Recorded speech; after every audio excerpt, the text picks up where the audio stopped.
Olá pessoal, como você já sabe, nós estamos na reta final para o lançamento da nossa plataforma EasyPay, uma ferramenta que tem a finalidade de gerenciar cobranças recorrentes, integrando Pix e boleto em algumas plataformas de mercado. Tá? Como vocês já nos conhecem, né, nós temos essa filosofia de sempre estar compartilhando a nossa experiência profissional, técnicas e laboratorial diante das tecnologias que a gente sempre aqui explora para os nossos projetos. E com a EasyPay não seria diferente, né? A partir de agora nós iremos apresentar para vocês uma abordagem bem minimalista, obviamente, aqui de todo o nosso ecossistema, de toda a nossa infraestrutura que precisávamos ter essa iteração num primeiro momento, no laboratório, testes e principalmente, né, exercitar uma usabilidade diante de um contexto real.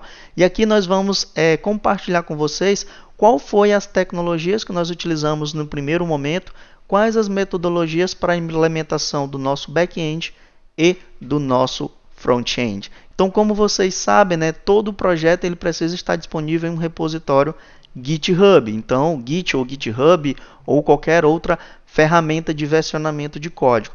No caso do GitHub, né, nós escolhemos porque ele tem forte integridade, compatibilidade, né, e sincronização com ferramentas como o Raya ou o Netlify, que são ferramentas que a gente vai utilizar aqui a partir de agora para oferecer a nossa aplicação para o mundo, né? Então, como foi mencionado, nós temos aqui já os nossos repositórios e também as nossas devidas configurações em suas respectivas plataformas para chegar no nosso denominador do site oficial aí para vocês acessarem a partir de agora. Então, vamos só avaliar aqui, quando se fala da nossa aplicação SaaS ou nosso back-end, ela foi desenvolvida em Spring Boot e todo o seu ecossistema de funcionalidades, né, recursos aí disponíveis nesse framework tão potente. Então aqui, ó, nós vamos trazer uma abordagem, obviamente, de alguns conceitos que vocês poderão utilizar nos seus projetos a partir de agora.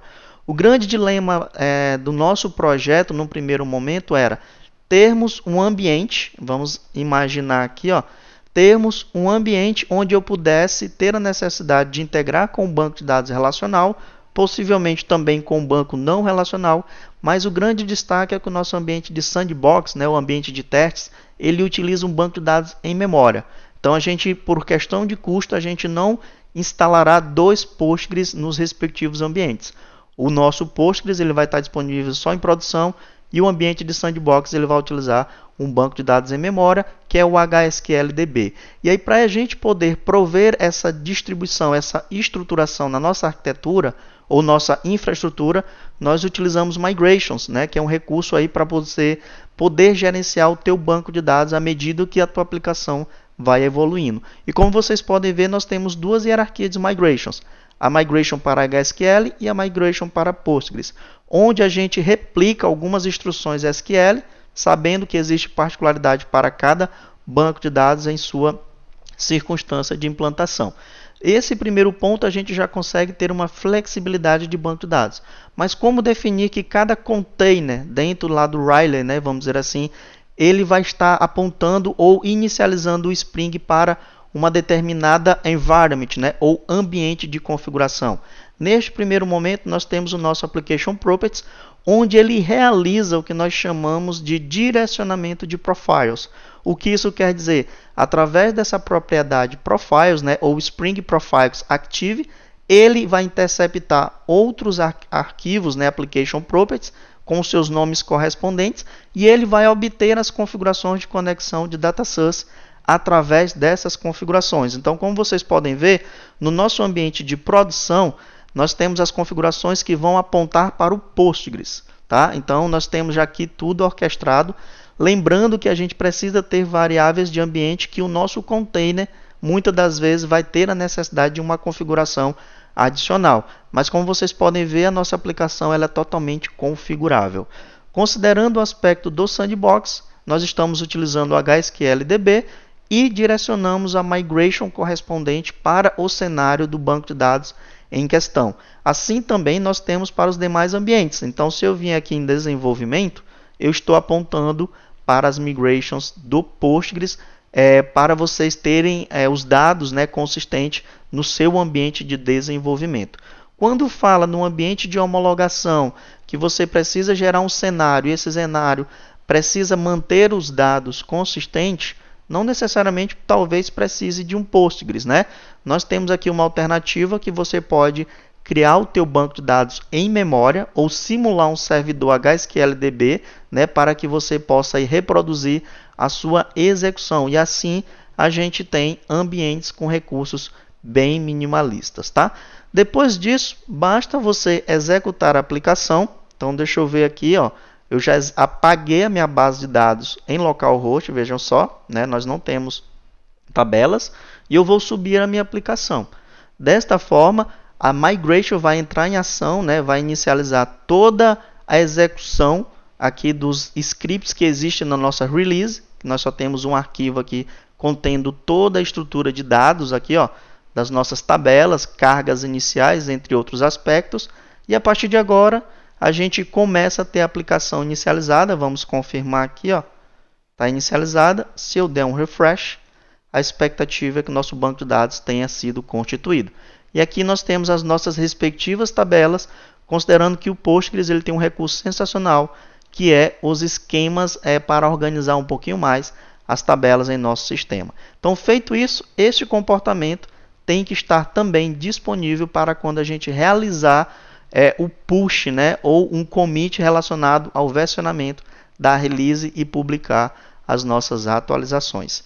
Feito isso, antes da gente falar em DevOps, né, vamos dizer assim, nessa questão de implantação do nosso produto, né, da nossa solução para o mundo, né, vale destacar algumas considerações adicionais que nós conseguimos explorar na nossa arquitetura utilizando Spring e Spring Boot.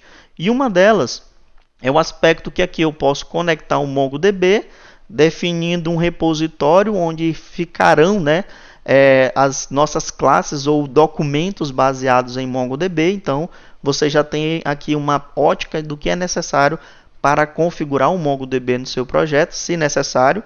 Nós fizemos uma validação e ele é perfeitamente válido você conectar no Postgres e também no MongoDB se necessário, tá? Então, deixa eu só confirmar aqui se eu tenho essas propriedades. Olha só, temos aqui, deixa eu ver, o desenvolvimento, aqui, ó. Você só precisa colocar suas variáveis do Mongo, né? As propriedades de acordo com o container que você subir na sua aplicação. E aí, a partir de agora, o Spring gerencia tanto um DataSource para relacional, quanto um DataSource para o Mongo, tá bom? E aqui, esse foi o primeiro ponto. O segundo ponto é que no nosso Application Properties, nós configuramos variáveis de ambiente no sentido de qualquer outras propostas dentro da nossa aplicação para que a gente tenha flexibilidade de, se necessário, alterar isso em cada uma das nossas instâncias, né? Baseado na nossa infraestrutura cloud. Então aqui eu tenho o mínimo necessário para configurar o meu serviço de envio de e-mail, onde eu posso colocar valores fixos ou colocar valores que virão através das configurações do meu container, né? Obviamente essas informações não são válidas, mas é só para título de conhecimento. Para integrar em outras plataformas como ASASPay e OpenPix, nós também seguimos essa filosofia de tudo termos aqui através de propriedades, né, configurações e assim por diante. Feito isso, a gente tem a liberdade de criar o que nós chamamos de propriedades dentro do contexto da nossa aplicação. Isso quer dizer o quê? Que aqui a nossa aplicação ou o nosso BIM terá uma propriedade ou um conjunto de propriedades baseadas em um contexto, veja só, onde eu posso ter as minhas propriedades vindo de variáveis de ambiente. Então aqui eu consigo, em tempo de execução, obter os valores que foram informados nas nossas propriedades, né? Então isso é bem produtivo aqui para a gente deixar a nossa aplicação totalmente agnóstica de ambiente de implantação, tá? O outro aspecto é que a gente aplica também o que nós chamamos de scheduling ou agendamento. O que isso quer dizer? São processos que eles serão executados em um determinado momento, no caso minutos, segundos, horas ou intervalos de tempo, e eles irão realizar operações em background, que não vai precisar de uma interação do usuário. Então, a gente habilitou também o Spring Scheduling para poder aqui gerenciar operações cotidianas, né, diante da nossa aplicação. Então aqui a gente tem um job que avalia todo dia os PICs que estão expirados, onde essa execução vai ser realizada às 4 horas da manhã. Então aqui nós temos um job, né, para consultar todos os PICs que estão expirados para que a gente possa atualizar nossa base de dados. Então isso é um processo como se fosse um job, né? Muitas pessoas conhecem como Ctrl+N ou malha de execução. Beleza? Para finalizar aqui a parte do back-end, nós também podemos dizer que depois que o Spring inicializa, né, ele pode executar um comando inicial. Tá? A gente chama isso de runners, né? E dessa forma você pode ter qualquer operação que executa depois que o Spring subir. Seja enviar um e-mail, seja exibir um log, seja fazer uma checagem, né? E como é um componente, você poderá injetá-lo seus outros componentes naturalmente aí na sua aplicação. Feito isso, nós temos aqui um pouco da nossa arquitetura MVC, né? A infraestrutura, como a gente organiza os nossos processos aqui do nosso projeto, e aqui eu vou compartilhar o porquê de cada uma dessas pastas, e aí vocês podem fazer suas considerações, né? Nós temos aqui o módulo de infraestrutura, onde nós temos todas as classes relacionadas à infraestrutura do projeto. Temos a parte de integração, que são todas as classes das nossas integrações. Temos jobs, que são as classes de job, né? Essa execução de malha que eu mencionei para vocês. Temos o modelo, que são todas as nossas classes, requests e responses e as nossas entidades, onde elas são separadas por módulos, vejam só. Então aqui o meu PIX, eu tenho várias classes que representam a estrutura de um PIX, assim como outras classes mais simples aqui no nosso módulo de cadastro, né? Por exemplo, aqui no nosso módulo de estoque, eu tenho um cadastro de marcas, né? E a marca eu tenho a minha entidade, eu tenho minha estrutura de request e eu tenho a minha estrutura de response, que muitas das vezes eu posso utilizar do polimorfismo, né? Ou através de recursos de herança. Então vocês veem que aqui a gente segue muito o padrão utilizado no mercado, onde algumas nomenclaturas sofreram algumas alterações, mas o contexto e a proposta é a mesma. Em seguida, nós temos o que chamamos de projeções, que são representações dos nossos dados materializados na concepção de objetos. Então aqui nós segregamos a nossa camada de modelo e a nossa camada de projeções. Aqui são os nossos repositories, desfrutando dos recursos do Spring Data JPA. Temos a nossa camada de service, onde centralizamos todas as regras de negócio. Por exemplo, aqui, ó, para cadastrar uma marca, né, nós temos todo um processo de validação, checagem, conferência de integridade, entre outros aspectos, para aí sim a gente permitir que uma marca seja cadastrada. E por fim, nós temos a camada de Web Service, que é muito conhecida como Controller ou Resources em aplicações. Então, essa é a estrutura minimalista aqui do nosso projeto. Feito isso, a nossa esteira de publicação dessas atualizações, elas são baseadas na concepção do Git Flow, né? Git Commit, Push, Pull Requests, entre outros aspectos. Dessa forma, eu preciso simplesmente commitar. Vou commitar aqui essas alterações que eu trouxe para vocês aqui, e aproveitando, dando uma repaginada de arquivos não necessários, mais no nosso projeto. E aqui eu posso começar a criar o nosso pull request, tá? Posso vir aqui, colocar um pull request, onde nessa minha branch de cobrança, que pode ser uma feature ou qualquer outra branch aí do seu contexto, você manda para um ambiente correspondente. No nosso caso, nós temos dois ambientes que estão vinculados ao Riley, que é o main e o sandbox. No caso aqui, eu vou colocar sandbox e eu vou colocar aqui demonstração de nossa infra, tá? Então aqui eu vou colocar o nosso pull request. Precisará de ter processos de aprovação, né? Obviamente, o code review, entre outros aspectos. Mas quando você realiza um mesh, você está liberando esta versão para que comece aqui o nosso continuous delivery da nossa aplicação. E aí, a partir de agora, a gente vai começar a acompanhar, né, esse processo tanto aqui no nosso GitHub. Vamos ver aqui, ó, temos nossos pull requests, né? Vamos confirmar. Closeds, ó, demonstração de nossa infra, ok? Ó, nós já realizamos esse merge request. E aqui a nossa plataforma de sandbox, ela inicializou um build aqui para implantação desta versão aqui do nosso projeto, e a anterior está ativa. Então vamos ver aqui o log. Vocês poderão acompanhar aqui que é um processo de DevOps como qualquer outro, né? De implantação, containerização, Docker, entre outros recursos, e a nossa aplicação em 2 ou 3 minutos deverá estar disponível com essa nova versão. Enquanto estamos realizando o deploy, tá? Vale ressaltar que cada ambiente desse ele tem configurações de variáveis de ambiente e outros aspectos. Se a gente for avaliar aqui, ó, o nosso ambiente sandbox, ele só precisa ter 2 variáveis de ambientes. Então vamos confirmar aqui, ó, variables, e eu digo, olha, qual é o Active Profile que você vai habilitar nesta instância a partir de agora. Então se você vir aqui, está apontando para Sandbox. Diferentemente de Sandbox, nós temos o nosso ambiente de produção. Então nosso deploy aqui já aconteceu, veja só. Estamos utilizando aqui o HSQLDB. Em algum momento aqui ele informa, né, que a gente está usando o HSQLDB, veja só. Temos aqui informações relacionadas a esse cenário de banco de dados, ok? Ó, HSQLDB, tá? E agora a gente vai também avaliar o nosso ambiente de produção. Produção é a mesma coisa. A particularidade, pessoal, é que aqui, ó, nas nossas variáveis, a gente precisa informar os dados reais do nosso banco de dados, e o nosso profile é correspondente às nossas configurações da aplicação. Então aqui o nosso profile é production, e a gente tem informações do banco de dados. Mas aonde está hospedado esse banco de dados? Esse banco de dados também está hospedado no Riley, onde a gente tem um serviço que configuramos de IsaSasDB, que é uma instância do Postgres também, disponível no único provedor de serviços, onde o custo gira em torno de 5 a 7 dólares mês.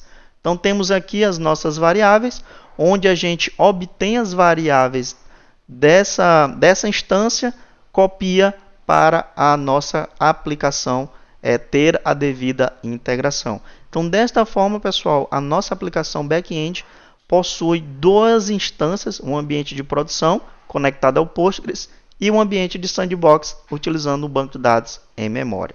E por fim, nós iremos ilustrar também o cenário de configuração da nossa aplicação front-end, onde ela foi desenvolvida utilizando Vue.js e Nuxt para poder aqui potencializar a nossa aplicação.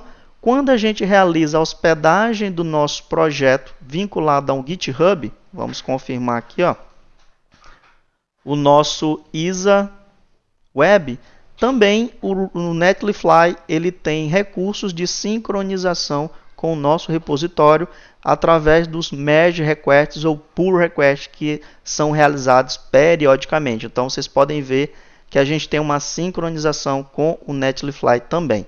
Então dessa forma, o que a gente precisa configurar? Basicamente a nossa estrutura de deploy da aplicação.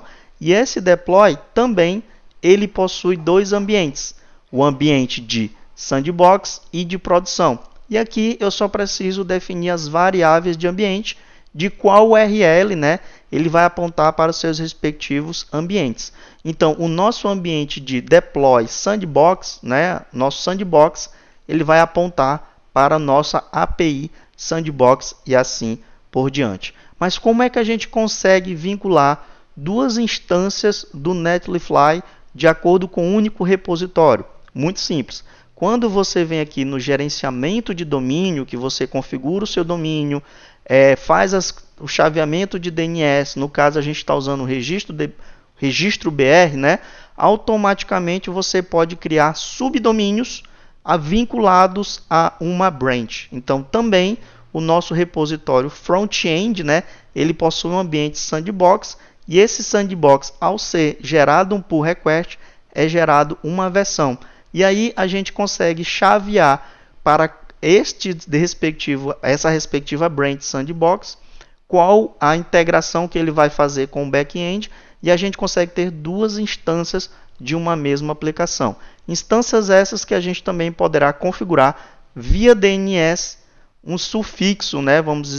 Um prefixo para poder acessar cada uma dessas instâncias. Então, nós temos aqui o sandbox e a gente consegue destacar que é um ambiente de sandbox através dessa label, assim também como a gente tem o site oficial. Então, desta forma, pessoal, a gente consegue, com poucas configurações, obviamente, após um trabalho minucioso, pesquisas e testes, nós conseguimos chegar nesse denominador para podermos distribuir a nossa solução. Espero que você que trabalha com desenvolvimento de software, que é entusiasta em arquiteturas, né, em infraestrutura, com desenvolvimento web, que precisa prover a sua aplicação para o mundo, espero que essa nossa apresentação aí possa te ajudar nesta jornada. Até lá, pessoal!